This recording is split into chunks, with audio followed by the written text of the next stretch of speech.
Oi, meu nome é Douglas, estou fazendo o grupo com Lucas Tinoco e Estevam. A gente vai mostrar a análise de timer, né? O MIPS monociclo, como foi apresentado na aula 9. Pode ir.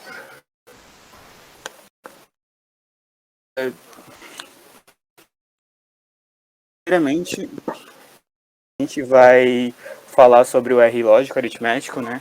O qual temos os registradores, a ser lido, e a ULA, a qual vai comparar o valor do dado lido dos registradores e dar o resultado para o dado de escrita do registrador, do banco dos registradores.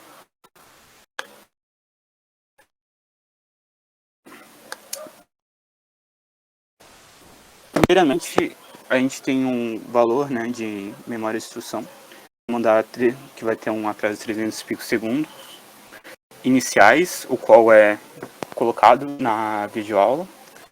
Esses 305 picosegundos vão ser mandados para o registrador, para o banco de registradores, o qual vai ter um atraso ao dado lido de 70 picosegundos. Somando, vai ser 375 picosegundos. Desses 375 picosegundos, vão ter o dado lido 1 e o dado lido 2 do banco de registradores. Esse 375 vai ser somado com 2 do tempo de atraso do MUX 2.1, o qual vai ser 377. O valor de 377 picosegundos vai ser mandado para a ULA, que vai ter um tempo de atraso de 60 picosegundos para mandar um resultado de 437 picosegundos de tempo de atraso. O resultado da ULA, ela vai ser mandada, né, diretamente para o MUX, não vai passar pelo endereço, ou memória de dados. E esse tempo de 437 picosegundos, o qual o resultado da ULA mandou, vai ser somado com mais 2 picosegundos de tempo de atraso do MUX 2.1, o qual vai para o dado de escrita e vai ter um atraso de mais 70 picosegundos para leitura, para a escrita no banco de registradores, né? Totalizando 509 picosegundos. Para esse caso, né, do R, nós temos que o DVC e o DVI vai ser igual a zero. Então, nós contamos diretamente com o PC mais 4. O PC mais 4 vai contar diretamente no MUX. O valor de 305 vai ser contado primeiramente com o MUX 2.1, o qual vai para 307. E contado com outro MUX 2.1, ao qual vai 309. E vai para o programa Counter, que tem um tempo de setup de 5 picosegundos, que totaliza 314 picosegundos. E temos aqui a análise da instrução de load, que possui 4 componentes: o banco de registradores, a extensão do sinal, a ULA e a memória de dados. A análise de timing começa com uma instrução que entra no banco de registradores com atraso de 305 picosegundos. Essa mesma instrução entra no multiplexador e sai com atraso de 307 picosegundos por causa do atraso do multiplexador de 2 picosegundos. E o dado lido sai do banco de registradores com um atraso de 375 picosegundos por causa do atraso de leitura de 70 picosegundos, e é o sinal que é entregue na entrada da ULA. Assim como o outro sinal que tem na entrada da ULA, que é uma instrução que sai, passa pela extensão do sinal, entra no multiplexador e após o atraso de 2 picosegundos do multiplexador, entra na ULA com 307 picosegundos de atraso. A ULA, por sua vez, tem um atraso de 60 picosegundos e pega o dado com uma maior taxa de atraso, que seria a saída do dado lido.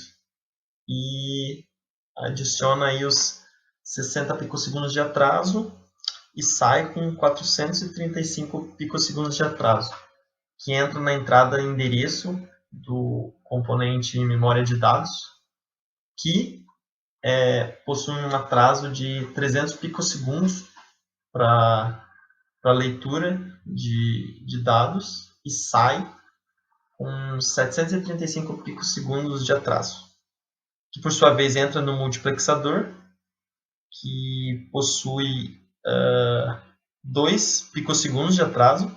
Esse, por sua vez, sai com 737 picosegundos de atraso e entra no componente banco de registradores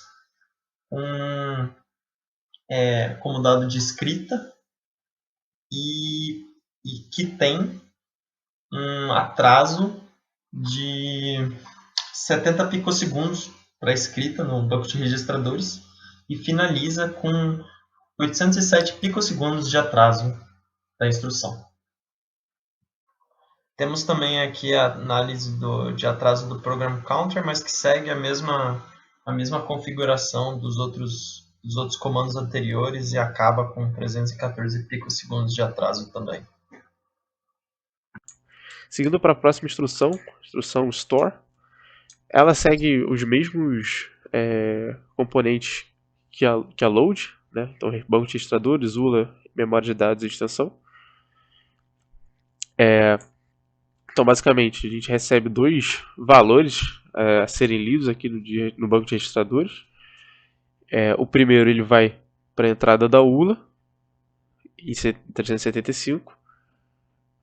O segundo valor ele passa a ULA e vai direto para a memória de dados. Ele vai ser o dado a ser escrito na memória. Aqui de 15 a 0 a gente tem a extensão de sinal que passa por esse MUX e vai para o 307. Então a extensão de sinal junto ao primeiro registrador vai resultar no endereço da memória de dados, que vai estabilizar em 435.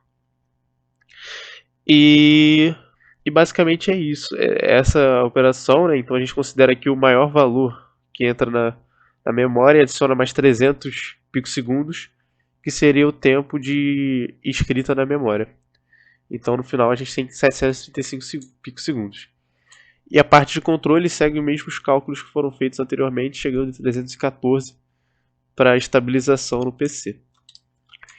Então, já chegando nos desvios, primeiro a gente tem o desvio condicional, né? Então aqui a gente já tem uma mistura do bloco operativo com o bloco de controle. A gente envolve ali o banco de registradores, uma extensão de sinal. E também aqui, né, principalmente, né, na ULA a gente faz essa checagem do primeiro registrador, primeiro dado lido e o segundo dado lido. Se eles são iguais, eles vão para o bloco de controle. Então, se forem iguais, a saída é 1 aqui nessa ULA. E aqui em cima a gente tem o cálculo do endereço alvo do desvio condicional, né? Então, a extensão de sinal ela é deslocada à esquerda por 2 bits, ou seja, multiplicada por 4, e é somada ao PC mais 4 para a gente calcular o endereço alvo do desvio condicional. Então é basicamente isso que está sendo mostrado aqui também, né? Esse DVC vai ser 1. Então, qualquer que seja a saída da ULA, é o que vai selecionar aqui o MUX, para que, caso seja 1, ou seja, caso caia dentro do if, né, a gente põe o endereço alvo lá na entrada do PC, né? E caso não caia dentro do if, a gente já só coloca o PC mais 4 na entrada do PC, que seria o comportamento normal. Então, basicamente, aqui a gente tem esse fluxo sendo especificado. As operações aqui, primeiramente, 305 recebe a entrada, né, do banco de registradores, na saída 375 e 377, né, porque o segundo dado passa aqui no MUX. Nessa ULA, a gente tem o resultado do cálculo de se as entradas são iguais. É passado por essa end, que a gente considera o atraso, e o DVC vai ser sempre 1. E basicamente é isso, né? A gente tem a extensão de sinal aqui sendo somada ao PC mais 4. E dependendo do valor aqui, né, da seleção do MUX, esse PC mais 4 mais a extensão de sinal vezes 4, que é o endereço-alvo, vai ser passado lá para o PC. Né? Isso se dá em 446 picosegundos, né? Que seria o tempo máximo aqui, considerando os atrasos de cada MUX especificado. E o desvio incondicional, basicamente, a gente tem esse DVI que é igual a 1 e ele vai selecionar o MUX lá de cima, né, que é o último MUX antes do PC. Então, como ele é o último MUX antes do PC, o caminho vai ser o caminho de PC mais 4, né, que é o que chega aqui. E aí, como ele está selecionado a 1 e ele chega em 305 picosegundos aqui, ele vai ter um atraso de 2 picosegundos na saída e já vai entrar aqui. Então, basicamente, a gente tem um atraso de 2 picosegundos mais o atraso de 5 picosegundos do tempo de setup do PC. Então, é basicamente isso aqui. Né? Então, a gente analisa que as operações mais custosas foram a de load e store, depois a lógica aritmética e o desvio condicional e incondicional são os que menos custam em relação a tempo, né? E é isto.